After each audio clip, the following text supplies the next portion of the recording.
یہودیوں نے کیا پروپیگنڈا شروع کر دیا بھائی؟ گھٹاؤ.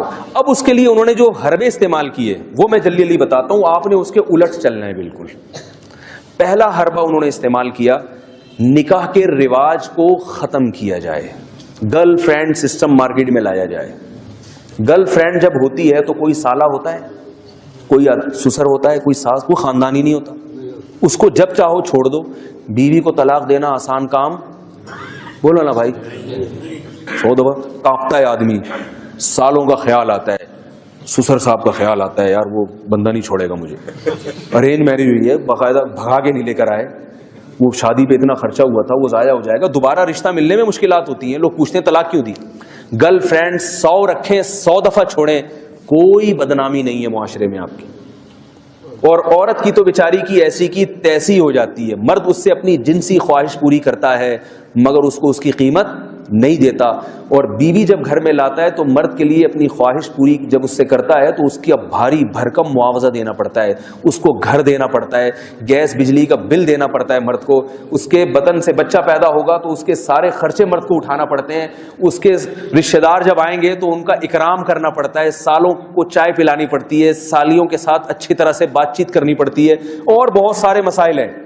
عورت کو عزت گرل فرینڈ بننے میں نہیں ملتی, بیوی بننے میں ملتی ہے.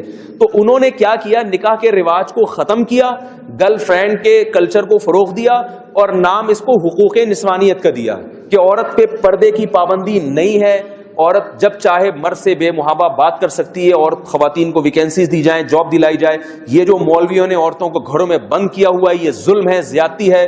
تو نام کیا استعمال کیا گیا, عورت کے حقوق, مگر برباد کون ہوئی ہے, عورت برباد ہو گئی.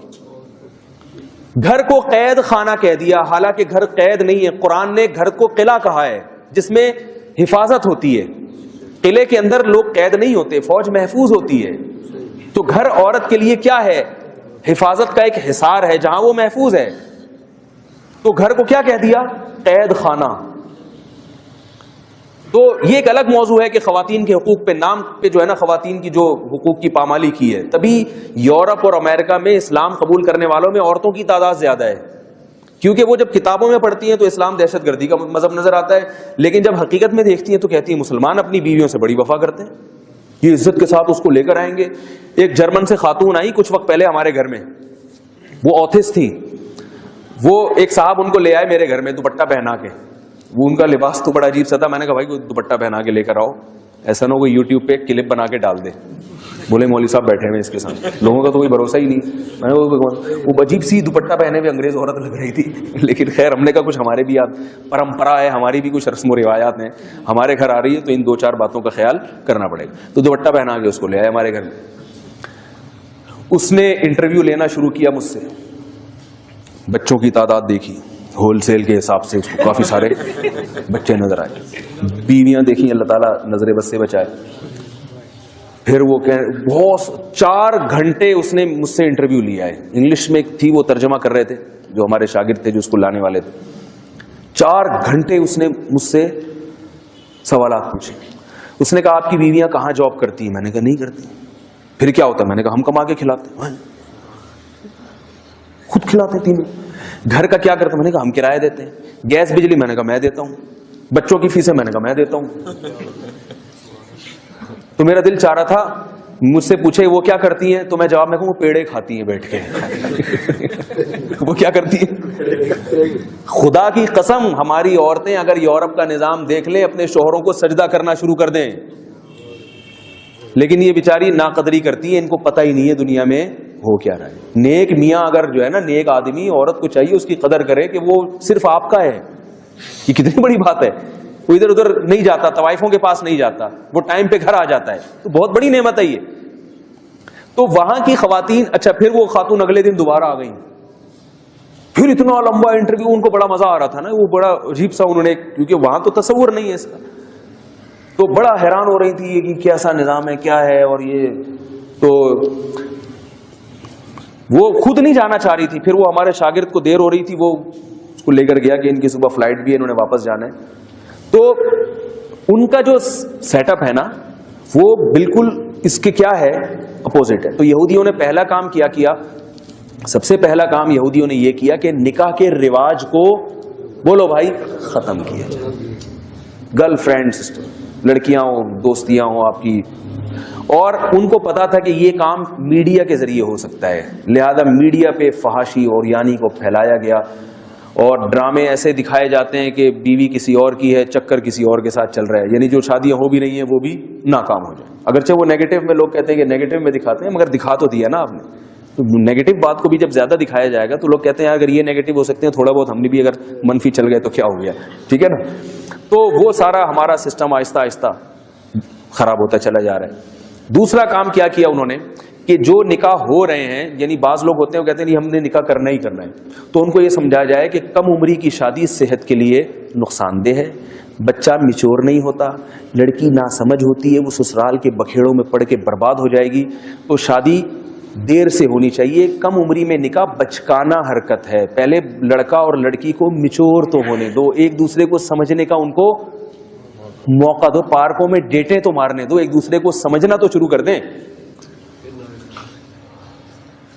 بہت مشکل ہے سمجھانا، بہت مشکل ہے. پہلے کیا ہوتا تھا، بچی بالغ ہوئی، ابا اما نے کان سے پکڑ کے اس کی شادی کی. لڑکے کو کہا یہ تمہاری یہاں ہو جائے گی، ٹھیک ہے جی ابا کہہ رہے ہیں ہو جائے گی، اچھا یہ صحیح ہوگی جب ابا نے سلیکٹ کی ہے میرے لیے. اور کیسی کامیاب زندگی گزرتی تھی. بہت مرتبہ تو شادی سے پہلے ایک دوسرے کو دیکھا بھی نہیں ہوتا تھا. ہم نے اپنے باپ داداؤں میں طلاق دیکھی نہیں ہے، ساری زندگی ہنسی خوشی محبت سے گزار دیتے تھے. اب ایک دوسرے کو سمجھنے میں 4 سال لگاتے ہیں، ڈیٹے مار رہے ہیں، موبائل پہ گپیں ہو رہی ہیں، 4 سال سمجھتے سمجھتے استخارے بھی نکلوا رہے ہیں. استخاروں کے نام پہ جو ڈرامے بازی ہو رہی ہے وہ ایک الگ ٹاپک ہے. یہ وہ والا استخارہ نہیں ہے جو شریعت نے کہا ہے. گوگل پہ آپ استخارہ مفتی طارق مسعود لکھیں، 10-15 منٹ کا بیان ہے، وہ سنیے گا ضرور کہ اصل استخارہ کیا اور آج کل کیا ہو رہا ہے استخاروں کے نام پہ. تو 4 سال تک ایک دوسرے کو سمجھنے کا موقع ملا، پھر بہت اچھی طرح 25-30 خواتین کو سمجھتے سمجھتے ایک پہ دل آیا کہ یہ بالکل میرے حساب سے ہے، اور ابھی رخصتی ہوئی اور اگلے دن سے پھڈے اور جھگڑے شروع، اور 1-8 سال کے بعد طلاق ہوئی. اس لیے کہ جو ہمیں جس نے یہ چیزیں سکھائی ہیں نا، اس کا مقصد یہ نہیں تھا کہ ایک دوسرے کے سمجھنے کے بعد کامیاب شادیاں ہوں گی. اس کو پتا ہے کہ جب چسکا لگ جائے گا نا گرل فرینڈ بنانے کا، ڈیٹے مارنے کا، تو بیوی کی ٹینشن پالنے کے لیے نہ مرد تیار ہوگا اور نہ عورت کو شوہر کے روپ میں بندہ چاہیے، اسے وہی پرانا والا بوائے فرینڈ چاہیے. نہیں آ رہی بات؟ کیونکہ جب تک بیوی نہیں تھی تو بڑی محبتیں مل رہی تھیں، ایزی لوڈ کا کام بھی بہت بھرپور طریقے سے ہو رہا تھا. اب جب وہ گھر میں رخصت ہو کے آ گئی ہے، اب اس کو بیلنس ڈال کے دینا ایک عذاب اور ٹینشن لگ رہا ہے. ٹھیک ہے نا، وہ اسی کی عادی ہو چکی ہے. اب کہاں چلے گا حساب کتاب؟ میں یہ نہیں کہہ رہا کہ محبت کی شادی نہیں کرنی چاہیے، اگر کسی سے محبت ہے تو وہ بھی نکاح کرنے میں کوئی حرج نہیں ہے، نبی صلی اللہ علیہ وسلم نے ترغیب دی ہے. مگر یہ جو ڈیٹے مارنے والا اور اتنا طویل عرصے جو ایک پروگرام اور ایک سیٹ اپ چلتا ہے، یہ کہاں سے آیا ہے؟ بولو بھائی، یہ غیروں سے آیا. تو دوسرا کام انہوں نے کیا کیا؟ دیر سے شادی ہو. تو ہم نے پہلا کام کیا کرنا ہے؟ گرل فرینڈ کے کلچر کو ختم کرنا ہے، نکاح کو رواج دینا ہے. بھائی لڑکی سے دوستی نہیں لگاؤ گے. آپ کو کوئی بچی پسند آ رہی ہے، لڑکی پسند آ رہی ہے، آپ نے کیا کرنا ہے؟ نکاح کا. بعض لوگ تو کہتے ہیں پسند ہی نہیں آنی چاہیے. میں اس کا قائل نہیں ہوں، میں اتنا فنڈامنٹلسٹ. اس کا پسند آ سکتی ہے کسی بھی وقت، کسی کو کوئی بھی پسند آ سکتا ہے. مولانا صاحب کو بھی آ سکتی ہے، ٹھیک ہے نا. اس پہ کوئی گورنمنٹ کی طرف سے بھی پابندی نہیں ہے، اللہ کی طرف سے بھی نہیں ہے. لن تر للمتحابین مثل النکاح، حدیث میں آتا ہے 2 محبت کرنے والوں میں نکاح سے بہتر کوئی چیز نہیں. آپ صلی اللہ علیہ وسلم کے دور میں ایک کیس آیا، حضرت مغیرہ ابن شعبہ رضی اللہ تعالی عنہ نے، بڑے مالدار صحابی تھے، کسی لڑکی کو نکاح کا پیغام بھیجا. تو اس کی جو ہے نا، جو چچا تھے، والد کا تو انتقال ہو چکا تھا، چچا نے اس پیغام کو قبول کر کے اپنی بھتیجی کا نکاح حضرت مغیرہ ابن شعبہ سے کرا دیا. تو اس بچی نے کہا کہ، اس کے دوسرے رشتہ داروں نے کہا کہ، والدہ نے بلکہ کہا کہ میری بچی یہاں نکاح نہیں کرنا چاہتی. وہ ایک صحابی تھے جو غریب تھے، ان سے نکاح کرنا چاہتی ہے. آپ صلی اللہ علیہ وسلم نے حضرت مغیرہ ابن شعبہ سے وہ لے کے کن کو دے دی؟ جہاں وہ لڑکی نکاح کرنا چاہ رہی تھی وہاں دے دی. اور آپ نے فرمایا لن تر للمتحابین مثل النکاح، 2 محبت کرنے والوں میں نکاح سے بہتر کوئی چیز نہیں. جب یہ دونوں ایک دوسرے کو پسند کرتے ہیں تو حضرت مغیرہ ابن شعبہ کیوں درمیان میں نکاح کا پیغام بھیج رہے ہیں؟ تو جہاں لڑکی چاہتی تھی آپ صلی اللہ علیہ وسلم نے وہاں نکاح کیا. تو بچی پر یا بچے پر اپنی رائے زبردستی ٹھوسنا یہ غلط ہے. تو دوسرا کام یہودیوں نے کیا کیا؟